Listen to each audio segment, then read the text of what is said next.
Bien, la météo, est-ce qu'elle est ? Vous le voyez encore aujourd'hui à Paris, un peu partout en France, que ça ne nous empêche pas de réfléchir à l'idée d'aller piquer une tête dans une piscine. Raphaël de Monténard, bonjour. Bonjour. Fondatrice de Swimmy. Alors voilà une start-up française originale qui met en relation, écoutez bien, des propriétaires de piscines avec d'autres particuliers prêts à louer, entre guillemets, leur piscine. Je loue la piscine d'un autre pour 1 heure, 2 heures, la journée, une soirée. Comment est-ce que l'idée vous est venue, Raphaël de Monténard ? Expliquez-nous ça. Quand même. Eh bien, tout simplement dans une piscine. En fait, nous étions dans une piscine l'été dernier avec une amie et elle s'est dit en fait... ce serait quand même super pratique que les voisins qui sont juste à côté puissent eux aussi bénéficier de ce moment assez sympa qui est la baignade. Et du coup, on s'est dit que ce serait peut-être intéressant qu'il existe une plateforme sur laquelle on puisse voir toutes les piscines disponibles aux alentours, donc à côté de chez nous, ou lorsqu'on est en vacances, les piscines qui sont à proximité. L'idée pour le propriétaire, c'est de pouvoir monétiser sa piscine et pour l'autre personne en bénéficier, sachant que ça permet de couvrir aussi les coûts d'entretien d'une piscine. J'ai 2 questions en fait. Combien ça coûte en moyenne d'installer une piscine chez soi et de l'entretenir ? Alors, d'installer une piscine chez soi, c'est assez variable. Ça dépend bien sûr de la taille de la piscine, mais une fourchette de du prix terrain, entre 12 et 18 000 euros à peu près. D'accord. Et entretenir la piscine, ça coûte entre 800 et 1 000 euros par an. Entre 800 et 1 000 euros par an. Donc aujourd'hui, les propriétaires sont quand même assez contents de pouvoir un petit peu amortir ce coût. Bien sûr. Surtout que souvent, quand on a une piscine, on l'utilise pas tout le temps. Donc du coup, aujourd'hui, nous, c'est aussi un des principes de Swimmy. C'est de permettre en fait aux propriétaires de pouvoir amortir ce coût et à la fois aux locataires de pouvoir profiter de la piscine. Je lisais que la France possède le 2e parc privé de piscine en Europe, c'est vrai ça ? Non, le premier parc. Le premier en Europe et le 2e dans le monde, exactement, c'est ça ? Voilà. Et le 2e dans le monde. Ça alors. Voilà. En fait, en France, il y a un peu plus de 1 800 000 piscines privées. Oui. Du coup, on se rend pas bien compte, mais on est vraiment le plus gros marché d'Europe. Donc, du coup, il y a vraiment, nous, on s'est dit qu'il y avait vraiment un marché potentiel. Après, avec toutes les difficultés que ça peut engendrer, certains propriétaires au départ comprennent pas bien le principe. Oula, mais je vais louer ma piscine, mais comment ça va se passer ?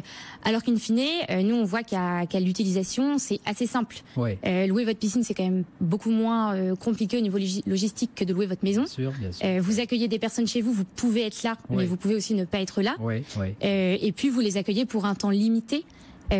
Premier parc européen de piscine en France, et puis aussi le fait, c'est ça aussi qui explique qu'il y a un marché que vous avez, je crois, je disais les statistiques, 37% des Français qui ne sont pas partis en vacances, donc ils peuvent s'offrir éventuellement un petit moment d'évasion de vacances par le biais d'un site comme le vôtre, finalement. Exactement, 37% des Français en 2016, et puis vous avez 4 Français sur 10 qui rêvent d'avoir une piscine chez eux. Ils rêvent aussi d'avoir une piscine chez eux. Concrètement, comment ça se passe ? Je vais sur le site, donc je repère qui a une piscine près de chez moi, c'est ça l'idée ? Voilà, donc vous allez sur le site Swimmy, donc SWI2MY, et donc vous repérez donc soit via la carte la piscine la plus proche de chez vous, donc soit de votre lieu de résidence, soit de votre lieu de vacances, et puis vous contactez le propriétaire via le site, et ensuite vous payez en ligne avant de profiter donc de votre après-midi ou de votre matinée de baignade. Et vous récupérez une commission évidemment sur l'heure de location. L'heure de location est à combien ? Il y a une moyenne ou ça dépend un petit peu de ce qui est offert aussi autour, les prestations éventuelles ou Alors, c'est pas vraiment à l'heure, c'est à la demi-journée.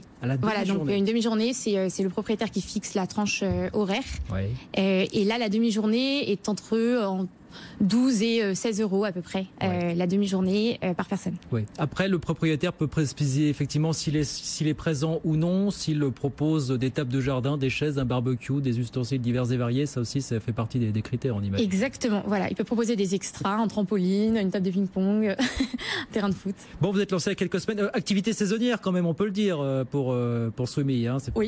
Tout à fait. Activité saisonnière, mais on y croit quand même. Et pour l'instant, pas mal de personnes qui ont adhéré à Swimmy, qui sont plutôt basées dans le sud de la France, donc ça commence un petit peu à se développer dans d'autres régions ou pour l'instant Oui, alors pour l'instant, c'est principalement concentré quand même dans le sud de la France, mais là on a des piscines aussi en Normandie, dans l'Ouest, en Île-de-France, dans le Jura, à côté de Lyon. On en a quand même, on commence à en avoir un peu partout, principalement quand même concentré en Île-de-France. Donc là aujourd'hui on a un peu plus de 1500 utilisateurs, un petit peu moins de propriétaires, on a une beaucoup plus grosse demande, on a beaucoup plus de demandes que d'offres. Bien sûr. Mais voilà, on se fait connaître au fur et à mesure. Peut-être aller chercher de nouveaux abonnés dans le nord de la France, plus au nord, à la faveur de quelques éclaircies, pourquoi pas. Exactement. Mais l'été n'est pas terminé. L'été n'est pas terminé, donc il est encore temps. Merci beaucoup en tout cas. Merci Raphaël de Monténard, fondatrice de Swimmy. Merci d'avoir été avec nous ce midi sur BFM Business.